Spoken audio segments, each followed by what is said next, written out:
ကျွန်တော်အခုလုံးမဲ့ reaction ကတော့မိုးရစ်စေဝါနဲ့ထောင်ကြခဲ့တဲ့လူမဒိန်မှုလူတက်မှုကိုကျူးလွန်ခဲ့တဲ့သူအဲ့လိုလူတယောက်ကပြည်သူလူထုကိုပြစ်ဒဏ်နဲ့ခိုင်းနိုင်ပြောဆိုတဲ့လူတယောက်အကြောင်းကျွန်တော် reaction လုပ်သွားမှာပါသူကတော့ကျွန်တော်မြန်မာနိုင်ငံသူနိုင်ငံသားတော်တော်များများတော့သိပါလိမ့်မယ်မြန်မာမျိုးသမီးငယ်တအူးကိုရဲရဲဆက်ဆက်ရိုက်နှက်တပ်ဖြတ်ပြီးတော့မိုးရေစေဝါကိုလွန်လွန်ကျူးကျူးတုံးဆွဲခဲ့တဲ့ရုပ်ရှင်နဲ့ဗီဒီယိုတရုပ်ဆောင်ဒါရိုက်တာစာရေးဆရာမင်းအုပ်စိုးပါပဲလက်ရှိမှာဒီမင်းအုပ်စိုးဆိုတဲ့လူကတော့စစ်တပ် lobby တောက်တိုင်စစ်တပ်ရဲ့ကြောတော့နောက်ခံနောက်တစ်ခုကမြန်မာပြည်ကိုကောင်းတဲ့အောင်နဲ့ဖြတ်နေတဲ့ USDP လို့ခေါ်တဲ့ပြည်တော်စုကြက်ခိုင်တဲ့ဖွံ့ဖြိုးရေးပါတီရဲ့အဓိကအမာခံရုပ်ရှင်နဲ့ဗီဒီယိုတရုပ်ဆောင်တအူးပါပဲဒါပေမဲ့သူ့ရဲ့အကျဉ်းစာရိတာပိုင်းဆိုင်ရာကတော့ကျွန်တော်ပြောပြစရာမလိုတော့အောင်ကိုကျွန်တော်တို့မြန်မာနိုင်ငံသူနိုင်ငံသားတွေသိကြပါလိမ့်မယ်လို့တော့ကျွန်တော်ယုံကြည်ပါတယ်โอเคเนาะကျွန်တော်တို့သူ့ရဲ့ဗီဒီယိုလေးကိုကြည့်ရင်းနဲ့ကျွန်တော် reaction လေးလုပ်ကြည့်အောင်โอเคနိုင်ငံရေးသမားလူလေတွေနိုင်ငံသားတွေအလူကြားလိုက်ကနေကြတဲ့လူယုံမာတွေအကြောင်းနည်းနည်းပြောခြင်းလို့ပါဗျာရှေ့အာဏာရှင်ကိုအမြင့်ဖြတ်မယ်အာဏာရှင်အုပ်ချုပ်တာကိုမလိုချင်ဘူးစစ်တပ်ကိုတော်လှန်မယ်ဒီမိုကရေစီနိုင်ငံကြီးပြန်လည်တည်ဆောက်မယ်ဆိုတဲ့ခေါင်းစဉ်နဲ့တိုင်းပြည်ထဲမှာအဖြတ်မှောက်လုပ်ငန်းပေါင်းစုံကိုလုပ်ကိုင်ခဲ့ကြတယ်ဒီနေ့ဒီအချိန်မှာမြန်မာတပ်မတော်က โอเคဒါကျွန်တော်တို့လူသက်မဒိန်ကောင်မူရည်စေဝါမူရည်ရာစာတယောက်ကပြောလိုက်တဲ့ဥစ္စာပေါ့နော်အဲ့တော့နိုင်ငံသားတွေကိုအမိတဟဲပြုတယ်မြန်မာနိုင်ငံကြီးကိုဒီမိုကရေစီရတည်ဆောက်မယ်စိတ်အာဏာရှင်ကိုဖြုတ်ချမယ်လို့ပြောတဲ့လူတွေကိုဓာတ်ရိုက်စော်ကားတဲ့စကားဟုတ်ပြီမင်းပြောနေတဲ့စစ်တပ်မြန်မာနိုင်ငံအတွက်ကောင်းကွက်ဘယ်နေရာမှာများလုပ်ပြီးခဲ့တယ်အဲ့တော့ငါတို့မြန်မာနိုင်ငံကိုစစ်ကောင်စီကကြောက်ထဲကြဖို့လက်တလုံးလိုပါဆိုတဲ့စကလုံးလေးတစ်လုံးကိုအသုံးပြုပြီး1962 1984 1988 1990 2000ခွန်ရွှေဝါရောင်အဲ့ပြင်ယနေ့လက်ရှိဖြစ်ပျက်နေတဲ့အခင်းကြီးအခုလိုပေါ်ပေါက်လာတဲ့ revolution ကြီး2020ရွေးကောက်ပွဲအလွန်ကာလစစ်ကောင်စီကကြောက်တဲကြဖို့လက်လုံးအလိုပါဆိုပြီးတော့အကြမ်းဖက်စစ်တပ်ကကဲတင်ပါတယ်ဆိုပြီးလှုပ်သွားလိုက်တဲ့နေရာမှာငါတို့မြန်မာနိုင်ငံသူနိုင်ငံသားတွေဘယ်သူကများစိတ်ချမ်းသာသွားလဲဘယ်သူကများစီးပွားရေးအလုပ်ကိုင်အခွင့်အလမ်းတွေဖွံ့ဖြိုးတိုးတက်သွားလဲမင်းတို့ကတော်လန်နေလို့ပါတိုက်ခိုက်နေလို့ပါလို့တော့မပြောနဲ့1962ငွေကြေးခွာချမှုတွေလုပ်ခဲ့တယ်ငွေကြေးတွေဖျက်သိမ်းခဲ့တယ်ငါတို့နိုင်ငံကြီးကြောက်သေးကြဖို့လက်တလုံးအလိုမဟုတ်ဘူးကြောက်သေးကိုလုံးလုံးရရကြခဲ့ရတယ်နောက်တစ်ခု1988ရဟန်းပြည်သူရှင်လူအများ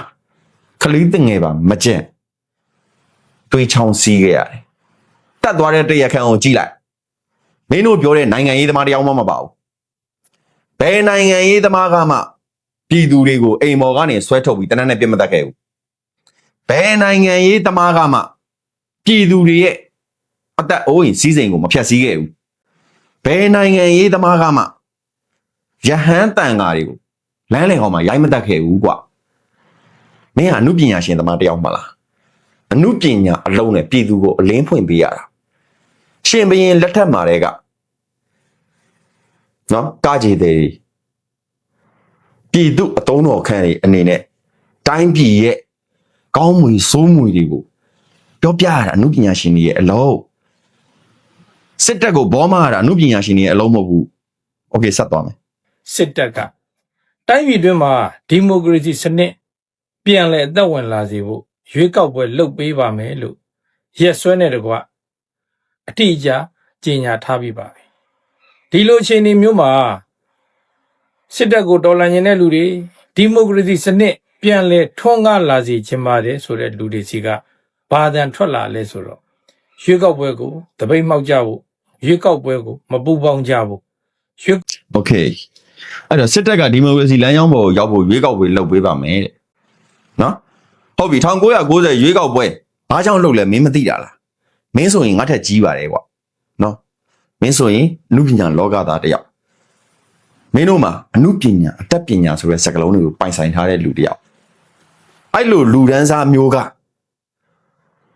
ဒီမိုကရေစီလမ်းကြောင်းပေါ်ကိုစစ်တပ်ကတင်ပေးပါမယ်ဆိုတဲ့စကား1990ရွေးကောက်ပွဲမြန်မာနိုင်ငံမှာဘာကြောင့်ပြုလုပ်ကျင်းပခဲ့တာလဲစစ်ကောင်စီကပဲပြုလုပ်ကျင်းပပေးခဲ့တာနော်နာဝတာနာအာဖလုပ်ခဲ့တာပဲအနိုင်ရခဲ့တယ်ပြည်သူတွေမင်းတို့တွေဘာလုပ်ခဲ့လဲအားလုံးကိုထောင်သွင်းအကျဉ်းချပြီးနိုင်ငံတော်ငြိမ်ဝှက်ပြည်ပြားရေးကောင်စီဆိုပြီးတော့ဖွဲ့စည်းတယ်ရှိသမျှနိုင်ငံရေးလှုပ်ရှားသူတွေចောင်းသားတွေအကုန်လုံးကိုထောင်သွင်းအကျဉ်းချပြီးတတ်ခဲ့တာဘယ်အဖွဲ့အစည်းလဲမင်းတို့ပြောနေတဲ့နိုင်ငံရေးသမားတွေလားတိုင်းပြည်ကိုဖျက်ဆီးတာနိုင်ငံရေးသမားတွေလားမှားနေတယ်ကွာမင်းမဲညံတိန်တာလားတော့မသိတေချာငါတို့မြန်မာနိုင်ငံရဲ့အတိတ်သမိုင်းကိုစာရွက်တွေ့ရချင်းစီခလန်ကြည့်လိုက်ငါတို့မြန်မာနိုင်ငံစင်းရဲမွဲတေသွားရတာငါတို့မြန်မာနိုင်ငံမှာရဟန်းရှင်လူပြည်သူအများအသက်သွေးချွေးတွေပေးလိုက်ရတာအားလုံးကယူနီဖောင်းဝတ်ထားတဲ့ကောင်တွေအကြောင်းကြီးပဲမြန်မာနိုင်ငံအတွင်းမှာဖြစ်ပျက်ခဲ့တဲ့အထီးကယုံတွေမြန်မာနိုင်ငံအတွင်းထဲမှာဖြစ်ပျက်ခဲ့တဲ့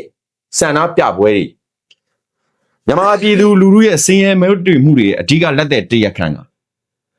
ယူနီဖောင်းဝတ်ထားတဲ့ကောင်တွေအကြောင်းကွာမြေသည့်နိုင်ငံရေးသမားကြောင့်မှမဟုတ်ဘူးโอเคဆက်သွားမယ် ကောက်ပွဲကိုစန့်ကျင်ကြဖို့ဆိုတဲ့အတန်ထွက်လာပါတယ်လိုချင်တာကဒီမိုကရေစီတိုင်းပြည်ကိုတိဆောက်ချင်တာကဒီမိုကရေစီနိုင်ငံဒါကိုရွေးကောက်ပွဲလမ်းကြောင်းကမသွားပဲရွေးကောက်ပွဲကိုမပူပေါင်းပါနဲ့ရွေးကောက်ပွဲကိုစန့်ကျင်ကြပါဆိုတော့ခမည်းတော်တွေရဲ့အဖြစ်ကဘာနဲ့တူနေသလဲဆိုရင်ပြည်တစားတော့လှုပ်ချင်တယ်ပြည်တစားလှုပ်လို့ရတဲ့ပတ်စံကိုလည်းလိုချင်တယ်ဒါပေမဲ့အထဲကိုအဝင်ခံရမှလည်းကြောက်တယ်ဆို โอเคကြိုက်တယ် ဖြစ် ဟုတ်ပြီငါတို့လိုချင်တဲ့ဒီမိုကရေစီဆိုတာကပြည်သူလူထုကရွေးချယ်တင်မြှောက်လိုက်တဲ့အစိုးရ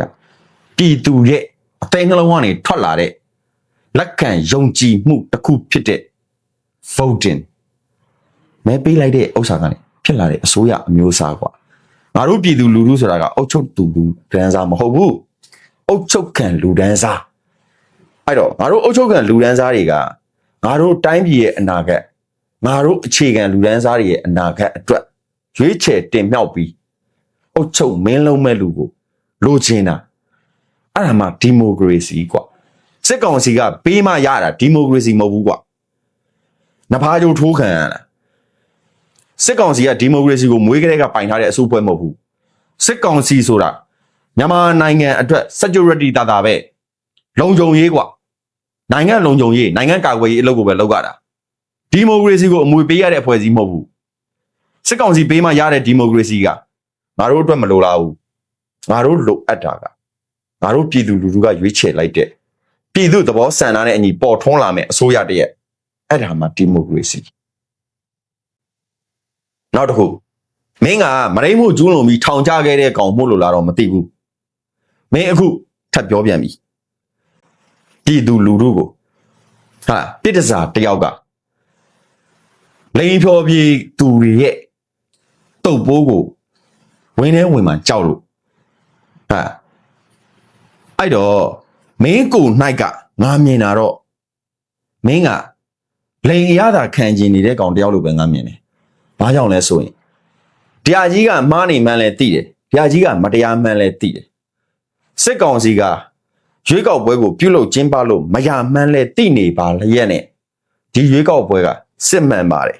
ဒီရွေးကောက်ပွဲကသာလေဒီမိုကရေစီမှန်ပါတယ်လို့ထင်နေမြင်နေပြောနေလောနေတာဆိုရင်တော့သိကြပါတယ်မင်းအုပ်ဆိုမင်းကို၌က လိန်အရသာကိုမတ်မောနေတဲ့အခမဲ့ပြစ်ဒစာတယောက်ပဲငါအဲ့လိုပဲမြင်โอเคဆက်သွားမယ် မြန်မာပြည်ကြီးကိုဒီမိုကရေစီလမ်းကြောင်းပေါ်ပြန်ရောက်စေခြင်းနဲ့ဆိုရင်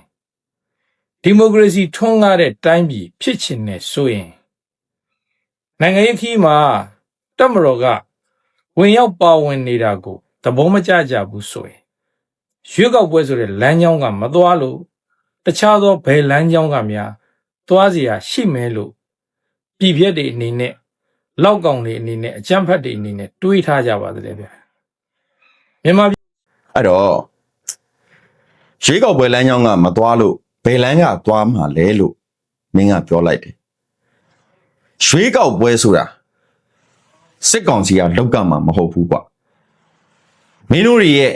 ပြည်သူလူထုရဲ့သဘောဆန္ဒမပါဘဲရေးဆွဲထားတဲ့2008ဖွဲ့စည်းအုပ်ချုပ်ပုံအခြေခံဥပဒေမှာလည်းရေးထားပါတယ်စစ်ကောင်စီကရွေးကောက်ပွဲပြုလုပ်ကျင်းပခွင့်ရှိလို့လားမင်းအုပ်ဆိုမင်းကစာမတက်တာလားဒါမှမဟုတ်အသိဉာဏ်ပညာနည်းပါးတာလားတော့ငါမသိပြုလုပ်ကျင်းပခွင့်မရှိတဲ့လူတစ်ယောက်ကဒါမှမဟုတ်အစုအဖွဲ့တစ်ခုကပြုလုပ်မဲ့ရွေးကောက်ပွဲကဒီမိုကရေစီလမ်းကြောင်းပေါ်ကိုရောက်မှာဆိုရင်အခုလက်ရှိကာလကမင်းတို့အာဏာထိန်းတယ်လို့မပြောနဲ့လေအာဏာလုတယ်အာဏာသိမ်းတယ်လို့ပြောလိုက်2008ဖွဲ့စည်းပုံပြတ်ပြီလို့ပြောလိုက်ဘာကြောင့်လဲဆိုရင်2008ဖွဲ့စည်းပုံအရဆိုစစ်ကောင်စီကရွေးကောက်ပွဲပြုလုပ်ကျင်းပခွင့်မှမရှိတာလေ့လာပါအောင်ကွာဆက်သွားမယ် ချစ်တဲ့မြန်မာနိုင်ငံကြီးကိုချစ်တဲ့မြန်မာနိုင်ငံကြီးကိုဒီမိုကရေစီလမ်းကြောင်းပေါ်ပြန်လဲရောက်ရှိစေခြင်းနဲ့တိုင်းသူပြည်သားတွေအားလုံးကတော့ရွေးကောက်ပွဲကိုကြိုဆိုမှာပါရွေးကောက်ပွဲနဲ့ပါဝင်ပူးပေါင်းကြမှာရွေးကောက်ပွဲကသာလျှင်မြန်မာနိုင်ငံကိုဒီမိုကရေစီလမ်းကြောင်းပေါ်ပြန်လဲရောက်ရှိစေမှာပါအတော်များများပြည်ပြက်အတော်များများကတော့ခမည်းတော်ပြောတယ်အာဏာရှင်ကိုဖြုတ်ချမယ်ဒီမိုကရေစီနိုင်ငံထူထောင်မယ်ခုခမည်းတော်အာဏာရှင်လို့သတ်မှတ်ထားတဲ့တပ်မတော်ကိုယ်တိုင်ကရွေးကောက်ပွဲကိုမဖြစ်ဖြစ်အောင်လုပ်ပေးပါမယ်လို့နိုင်ငံသည့်ကဘာသည့်ကြေညာထားပြီးတာတော့မှရွေးကောက်ပွဲကိုမပူပေါင်းဖို့ပြောနေတာဟာစောစောကကျွန်တော်ပြောခဲ့တဲ့ဥပမာကိုထပ်ပြောပါမယ်ပြစ်ဒစာလုပ်ပြီးရတဲ့ပတ်စံလဲလိုချင်တယ်အထဲကိုဝင်လာမှလဲကြောက်တယ်ဆိုတဲ့ပုံမျိုးဖြစ်နေပါတယ်ကျွန်တော် โอเคအဲ့တော့ဒါနောက်ဆုံးကနေပဲပြန်ကောက်လိုက်တာပေါ့နော်ပြစ်စာလုပ်ပြီးရတဲ့ပတ်စံလေးလိုချင်တယ်အထဲကိုဝင်လာမှလဲကြောက်တယ်โอเคငါတို့ကပြည်သူလူထုกว่าအုတ်ချုပ်ခံလူရန်စားကြီးပြစ်စာမဟုတ်ဘူးအမှန်တရားကိုမမြင်ဓမ္မနဲ့အာဓမ္မကိုမခွဲခြားတတ်တဲ့မင်းလိုမရင်းကောင်မျိုးကတော့အခမဲ့ပြစ်စာအလုံးမှာပျော်ပိုက်နေတာမဆန်းပါဘူးနော်တုပ်ပိုးလဲအလကားရတယ်အရသာလဲခံစားမိတယ်ပေါ့အဲ့တော့သေကြတာတစ်ခုကမင်းတို့တွေက2008ဖွဲ့စည်းအုပ်ချုပ်ပုံခြေခံဥပဒေအရလှုပ်ဆောင်နေပါလားမှန်ပါတယ်ဆိုလို့ရှိရင်ရွေးကောက်ပွဲကတပ်မတော်ကလှုပ်ခွင့်မရှိဘူးလေနော်ရွေးကောက်ပွဲကတပ်မတော်ကလှုပ်ရတာမဟုတ်ဘူးတပ်မတော်ဒီရွေးကောက်ပွဲနဲ့လာမသက်ဆိုင်တေကြတာတစ်ခုကဒီမိုကရေစီလမ်းကြောင်းပေါ်ကိုပြန်တက်ဖို့ပြုလုပ်ကျင်းပရမယ်ရွေးကောက်ပွဲသာဖြစ်ရိုးမှန်ခဲ့မယ်ဆိုရင်ပြည်သူလူထုကရွေးချယ်တင်မြှောက်ထားတဲ့အစိုးရတရက်ကသာလျှင်ရွေးကောက်ပွဲကိုပြုလုပ်ကျင်းပခွင့်ရှိတယ်အဲ့တော့မင်းစစ်တပ်ဘောကိုမားကျင်တယ်ပြင်းမဒါပေမဲ့ဉာဏ်ပညာနဲ့မโอเคဒီလောက်ပါပဲ